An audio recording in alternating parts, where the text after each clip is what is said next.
हेमल, तुम इस हद तक गिर जाओगी मैं तो सोच भी नहीं सकता था। आखिर तुम ऐसा कैसे कर सकती हो?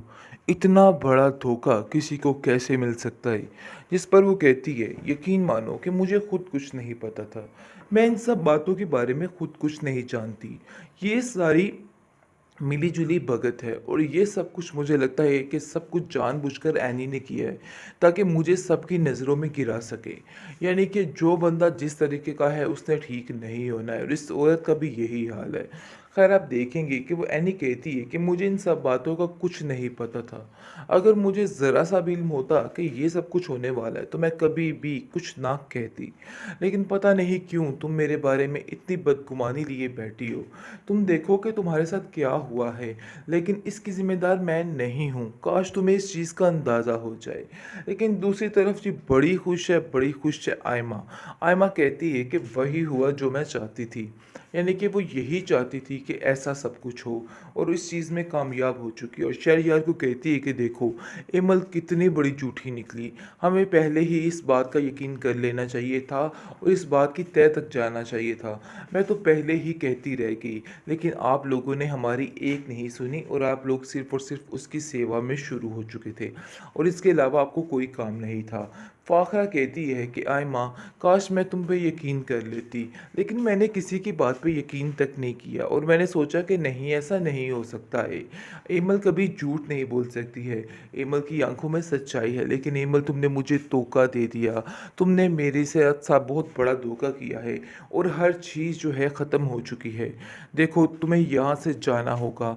मैं तुम जैसी लड़की को यहाँ पे एक पल के लिए ठहरने नहीं दूंगी, क्योंकि जैसे जैसे मैं तुम्हें देखती हूँ तो मुझे तुम्हें देख के काफ़ी हद तक तकलीफ़ शुरू हो जाती कि है। ये लड़की ऐसा कैसे कर सकती है।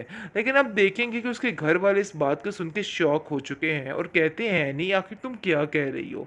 मुझे तो कुछ समझ नहीं आ रही, सारी मेरी बच्ची की खुशियों को नज़र लग चुकी है।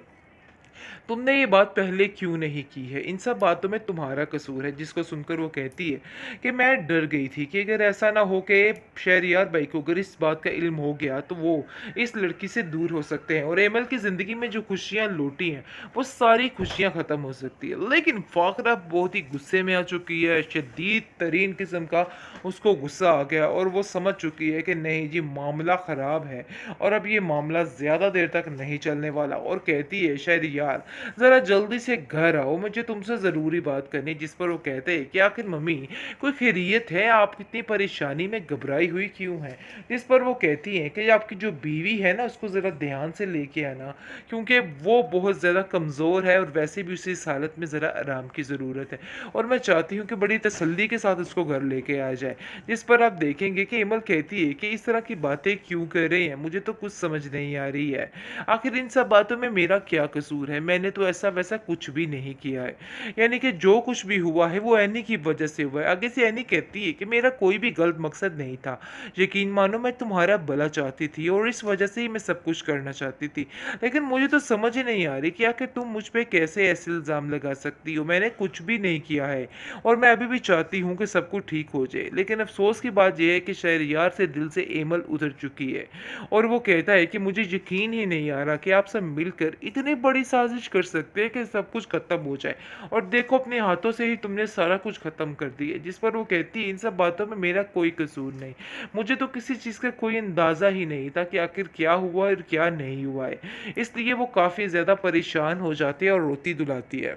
ट्रॉमसफिल बेरंग के नेक्स्ट एपिसोड में आप देखेंगे कि जिस नीयत से एनी जाती है और जाकर सोचती है कि आज मैं सारा कुछ शहरयार भाई को बता दूंगी, आखिर असल हकीकत क्या है, ताकि ऐसा ना हो कि वो एमल से बदजन हो जाए और उससे पता चले कि ये सब कुछ गलत फहमी की वजह से हुआ है। आगे से आप देखेंगे कि जैसे उधर कहती है कि मैं आप लोगों से कुछ बात करना चाहती हूँ, जिस पर एमल कहती है कि आखिर तुम क्या कह रही हो, क्या कहना चाह रही हो? मुझे तो कुछ समझ नहीं आ रही है। मुझे ढके छुपे लफ्ज़ों में नहीं बल्कि साफ साफ बात करो।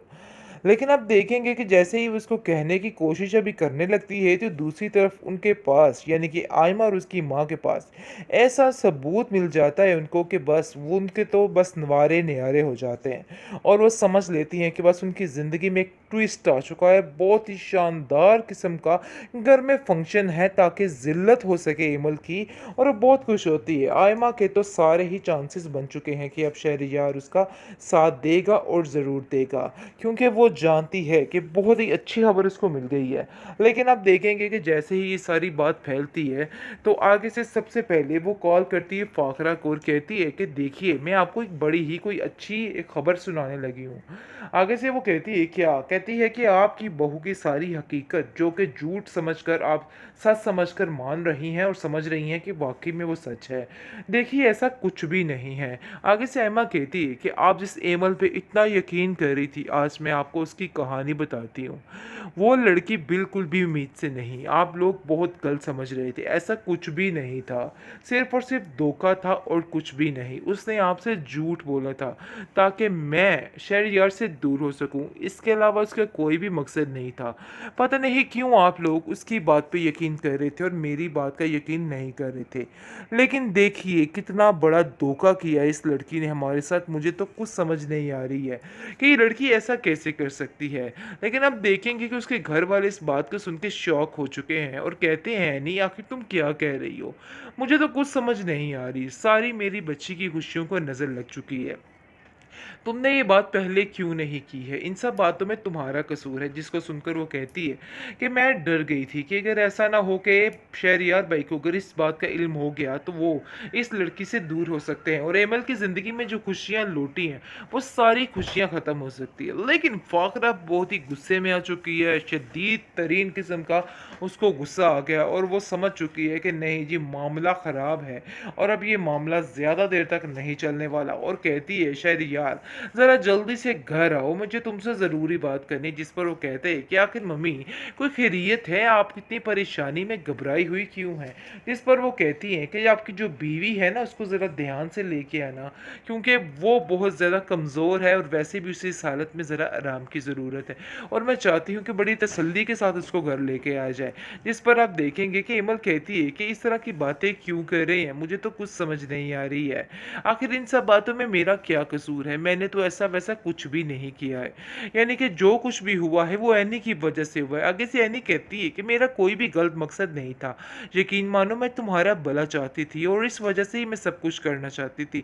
लेकिन मुझे तो समझ ही नहीं आ रही कि आखिर तुम मुझ पे कैसे ऐसे इल्ज़ाम लगा सकती हो? मैंने कुछ भी नहीं किया है और मैं अभी भी चाहती हूँ कि सब कुछ ठीक हो जाए। लेकिन अफ़सोस की बात ये है कि शहरयार से दिल से एमल उतर चुकी है और वो कहता है कि मुझे यकीन ही नहीं आ रहा कि आप सब मिलकर इतनी बड़ी साजिश कर सकते हैं कि सब कुछ ख़त्म हो जाए, और देखो अपने हाथों से ही तुमने सारा कुछ ख़त्म कर दिया। जिस पर वो कहती है, इन सब बातों में मेरा कोई कसूर नहीं, मुझे तो किसी चीज़ का कोई अंदाज़ा ही नहीं था कि आखिर क्या हुआ और क्या नहीं हुआ है। इसलिए वो काफ़ी ज़्यादा परेशान हो जाती है और रोती-धुलाती है।